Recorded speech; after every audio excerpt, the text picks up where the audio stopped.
11 बजे के बीच में उपस्थित हूं आप सबके सामने। आज इनकी कुंडली लेकर के आया हूं। इनका नाम है मनीष केलकर। ये हैं 2 अगस्त 1981, 14:35, छतरपुर, मध्य प्रदेश। शुक्ल पक्ष के कुछ ऐसी तिथि का जन्म, चतुर्थी का, कि व्यक्ति का चंद्रमा पापक बन रहा है। अब जरा ध्यान से समझने की बात है कुंडली को, कि ये कुंडली 8 नंबर की बनती है। 8 नंबर की बन गई और लग्न के अधिपति मंगल जाकर के बैठे हैं कहां? जन्म कुंडली के अष्टम भाव में, पराक्रम की राशि में।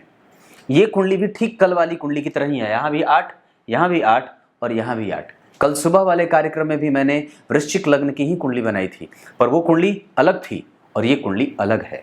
यहां लग्न के अधिपति मंगल अष्टम भाव में बैठे हैं और पिछले कार्यक्रम में, जो सुबह वाले कार्यक्रम में मैंने कार्यक्रम बनाया था, उसमें लग्न के अधिपति लग्न में ही बैठे थे और राहु की दृष्टि जो थी वो जन्म कुंडली के दशम स्थान के अधिपति चंद्रमा, गुरु, बुध और शनि वगैरह सब पे थी। यहाँ पे मंगल जो हैं वो अष्टम भाव में बैठे हैं। व्यक्ति से मेहनत ज्यादा करवाएंगे। सवाल इनका, पैतृक संपत्ति, पेरेंटल प्रॉपर्टी मिलेगी कि नहीं? मिलेगी। छठे स्थान के अधिपति विपरीत परिस्थिति भले बना रहे हैं, लेकिन चतुर्थ स्थान के 9वें भाव के अधिपति से तृतीय एकादशवें के संबंध में, और साथ ही साथ अभी मंगल में चंद्रमा आने बाकी हैं, जो आएंगे 2022 के 8वें महीने के बाद। आप उस समय आपकी कुंडली में ऐसे योग बन रहे हैं जबकि छठे और 9वें भाव के अधिपति एक साथ एक्टिव होंगे। ये दोनों तृतीय एकादशवें के संबंध में भी हैं और शुक्र और चंद्रमा जैसे 2 शुभ ग्रहों का प्रभाव जन्म कुंडली के सुख भाव पे पड़ रहा है।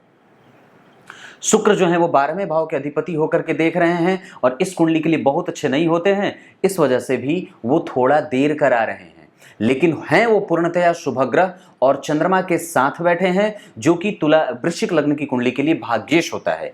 इस वजह से वो दूरी बनी हुई है, पर वस्तुतः वो मिलेगा जरूर। ऐसा इसलिए भी क्योंकि जन्म कुंडली के चतुर्थ स्थान के अधिपति शनि उच्चयाभिलाषी हो रहे हैं, गुरु के साथ बैठे हैं, जो चतुर्थ का कारक तो नहीं होता पर संपूर्ण प्रकार के मानसिक सुखों का कारक जरूर होता है। गुरु और चंद्रमा एक दूसरे से द्विद्वादश में है। आप अपने पहले स्वभाव को शांत करो, दूसरों की बात सुनो, जिद ना करो और जेब को टटोल करके जेब को पहले देख लिया जाए कि मेरी स्थिति कैसी है, तभी खर्च निर्धारित किया जाए। और प्रायः अपना बोझा किसी दूसरे को ना ढोने को दो, आप खुद पे ही अपने कंधे पर ही रख करके अपनी बंदूक चलाओ, किसी दूसरे पे भरोसा ना करो। चंद्रमा आपकी कुंडली में चतुर्थ में बैठा है और अपने कारक क्षेत्र को देख रहा है। शुक्र और चंद्रमा चतुर्थ स्थान में दिग्बलत्व का भाव को प्राप्त करते हैं। इन दोनों का प्रभाव यहां है। चतुर्थ स्थान के अधिपति शनि गुरु के साथ बैठे हैं और पंचम भाव को देख रहे हैं, जो चतुर्थ और पंचम के अधिपति दोनों प्रायः एक साथ बैठ करके लाभ भाव में पंचम को देख रहे हैं। ये एक अच्छी बात होती है। आपकी कुंडली में कोई भी ग्रह अस्त नहीं है, बुध अस्त होने के बावजूद भी परिणाम दे रहे हैं। और एक बात और बता दूं तो आपकी कुंडली के हिसाब से सूर्य, मंगल, शनि और शुक्र, इनकी स्थितियां अच्छी हैं। आप वृश्चिक लग्न के हो, जल्दी ही घबरा जाते हो, क्योंकि लग्नेश अष्टम भाव में बैठे हैं। व्यक्ति दिमाग ज्यादा लगाता है, सोचता बड़ा ज्यादा है। और उसके बाद जन्म कुंडली के द्वितीय भाव, ये पैतृक संपत्ति का भाव, यहां भी होता है। लग्नेश अष्टम भाव में बैठे हैं, यहां पराक्रम करवा रहे हैं, इस वजह से देर सा हो रहा है। कोर्ट केस में लाभ मिलेगा ऐसा नहीं है, क्योंकि उसके बाद उस भाव जहां आप देखो छठे स्थान के अधिपति मंगल से गुरु केंद्र में है और मंगल जो है वो गुरु को देख भी रहे हैं, जो कौन है? पंचम भाव के अधिपति। तो पंचम भाव के अधिपति के ऊपर अगर मंगल का प्रभाव रहेगा तो थोड़ी बहुत दूरी तो बनेगी, क्योंकि उसमें आपको पराक्रम दिखाना पड़ेगा, पर हाँ उसका परिणाम आपको जरूर मिलेगा, क्योंकि अष्टम भाव के अधिपति बुध जो हैं वो जन्म कुंडली में उससे निकट ही बैठे हैं और सूर्य के साथ बैठे हैं। अष्टम भाव के अधिपति के साथ अगर राहु बैठेगा, पर त्रिकोण में बैठा है, इस वजह से उसका लाभ भी देता है, पर कष्ट भी साथ में रहता है। ये बात है, क्योंकि वृश्चिक लग्न की कुंडली के लिए दशम स्थान के अधिपति सूर्य चतुर्थ 9वें भाव में बैठे हैं। ये सूर्य बुद्धादित्य योग भी लगा रहे हैं और धर्म कर्माधिपति योग, केंद्र त्रिकोण राजयोग भी लगा है।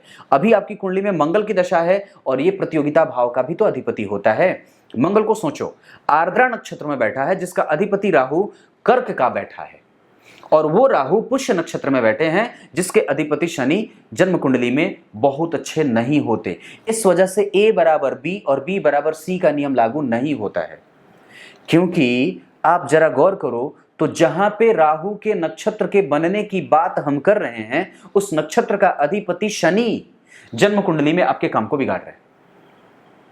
अरे भाई, तृतीय भाव का अधिपति है तो जहां बैठेगा उसको प्रयास करने में रखाएगा ना।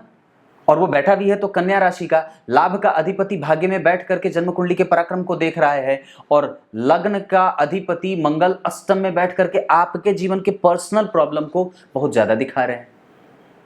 गुरु की दृष्टि पंचम भाव पे है, गुरु की दृष्टि पराक्रम भाव पे है, पर गौर करना गुरु की पराक्रम भाव पे नीच की दृष्टि है, इस वजह से पराक्रम का परिणाम न मिला। पराक्रम का कारक मंगल नीचाभिलाषी है, गौर करना, इस वजह से भी पराक्रम का परिणाम नहीं मिल रहा है। ये सब समझने की बातें हैं। अब जरा ध्यान से देखो, लग्न के अधिपति मंगल बुध की राशि में, नवमांश कुंडली में वो कहां बैठे, वो मंगल शत्रु की राशि में, यहां के अधिपति शनि जो है वो जन्म कुंडली में नीच के हो गए, इस वजह से भी परिणाम देर से मिल रहा है। तो मनाना किसे होगा, हमें बजरंगबली की आराधना करनी होगी। आप उपाय के लिए मुझे संपर्क करना, मैं आपको उपाय बताऊंगा, पर यहां नहीं बता सकता।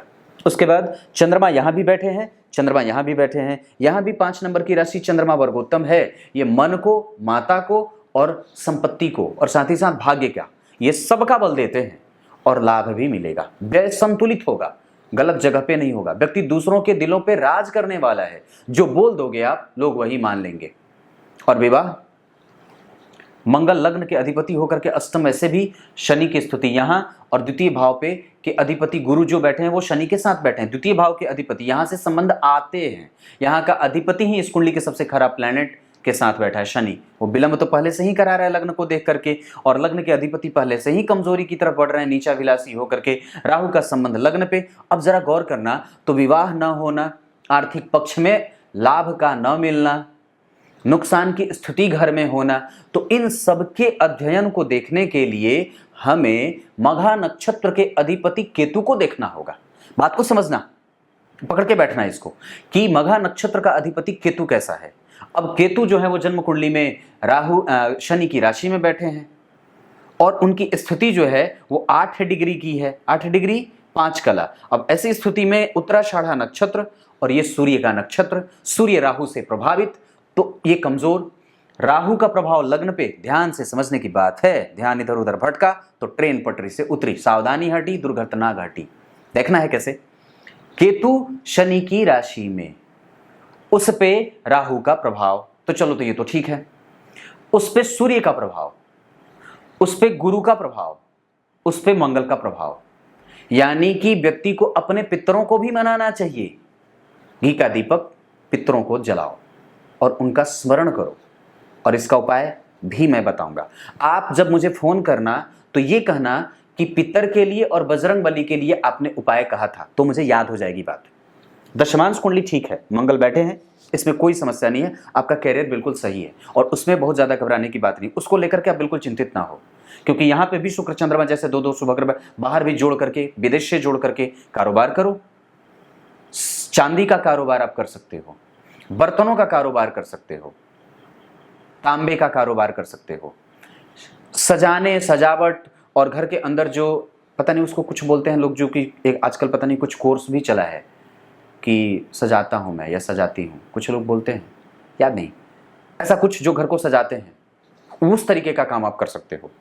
बर्तनों का कारोबार, गहनों का कारोबार, ये सब कारोबार आप कर सकते हो। वैसे आप जो भी काम कर रहे हो उसमें कहीं से भी कोई समस्या नहीं है, क्योंकि राहु लग्न को देख रहे हैं, वृश्चिक राशि को देख रहे हैं, और गुरु जन्म कुंडली में चतुर्थ भाव के अधिपति के साथ और पंचम भाव के अधिपति होकर के बैठ करके पंचम भाव को देख रहे हैं, खराब नहीं है। इस कुंडली का सर्वाधिक महत्वपूर्ण भाग यहां बन रहा है, शुक्र और चंद्रमा का एक साथ बैठना, सूर्य और बुध का एक साथ बैठना, कमजोरी लग्नेश का अष्टम में बैठना, और अगर यही 12 में बैठ जाते तो व्यय बहुत ज्यादा हो जाता है। मंगल की दृष्टि लाभ पे है, लाभ मिलेगा। मंगल की दृष्टि धन भाव पे है, देर से ही सही पर परिणाम और पैतृक संपत्ति मिल जाएगी 22 के 8वें के बाद। उसके बाद राहु की दशा आएगी। राहु आपकी कुंडली के लिए जो बैठे हैं वो अशुभ होते हैं इस कुंडली के लिए, क्योंकि वो बैठे हैं भाग्य भाव में, कर्क राशि में, अशुभता का परिणाम दिखाते हैं। तटस्थ भी होते हैं, कई बार वो बहुत ना तो ज्यादा अच्छा ना बहुत ज्यादा, पर हाँ उसकी दशा आपको परेशान कर सकती है, इस वजह से उस समय एक बार कुंडली जरूर दिखा लेना।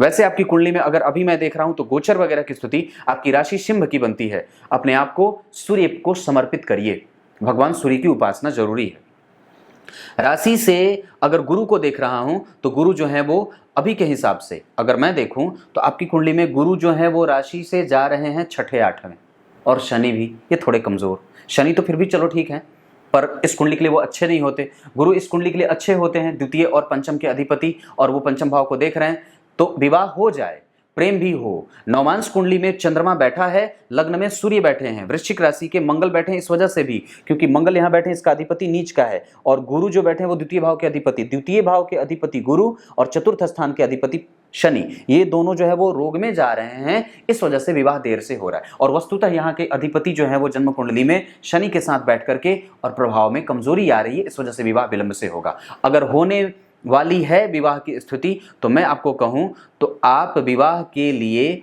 विवाह आप 1981 के हो गए हो, अवस्था तो आपकी काफ़ी ज़्यादा है, तो इस हिसाब से अगर मैं देखता हूं तो अगले वर्ष अप्रैल के बाद भी विवाह की स्थिति बन रही है। एक बात और बताता हूं, आपकी कुंडली में एक बात और जो कि मैं समझ रहा हूं कि 25 अप्रैल के बाद से भी विवाह की स्थिति बनती है। ये दशाओं के आधार पर बात कर रहा हूं, पर अगर ऐसे गोचर में अगर देखता हूं तो अभी तो विवाह की स्थिति थोड़ी कमजोर सी जा रही है, पर गुरु जब कुंभ में चले जाएंगे वापस तो कुछ स्थिति अच्छी बनेगी, पर विवाह हो जाना चाहिए। आप बहुत ज़्यादा छांटो बांटो मत, क्योंकि अब अवस्था छांटने की नहीं है। आपकी कुंडली में मंगल अष्टम का बैठा है और ये द्वितीय भाव को देख रहा है, ये कष्ट देता है, विवाह होने नहीं देता। गुरु शनि के साथ बैठे हैं, कष्ट देता है। सप्तम स्थान के अधिपति शुक्र 12वें भाव के भी अधिपति होते हैं, चंद्रमा के साथ बैठे हैं, सप्तम और दशम नवम के अधिपति एक साथ बैठ करके अगर चतुर्थ को देखेंगे तो विवाह देर से हो सकता है, लेकिन हो जाएगा जरूर। पर उसके लिए परिणाम जब प्राप्त करना चाहते हो तो प्रयास दुगनी बढ़ानी होगी, क्योंकि मंगल के पास बल कम है, लग्नेश कमजोर हो रहे हैं, उसके ऊपर किसी शुभ ग्रह का कोई प्रभाव नहीं है, इस वजह से ये बात बनती है। पेरेंटल प्रॉपर्टी मिल जाएगी, कोर्ट केस वगैरह में आप थोड़ी बहुत मेहनत और मशक्कत के बाद जीत जाओगे, पर इन दोनों के समाधान और इन दोनों की तीनों ही समस्याओं के समाधान मैं आपको दूंगा, और निश्चित रूप से अगर वो काम करोगे तो लाभ जरूर हो जाएगा। ये 100% की बात है। तब तक के लिए बहुत बहुत नमस्कार।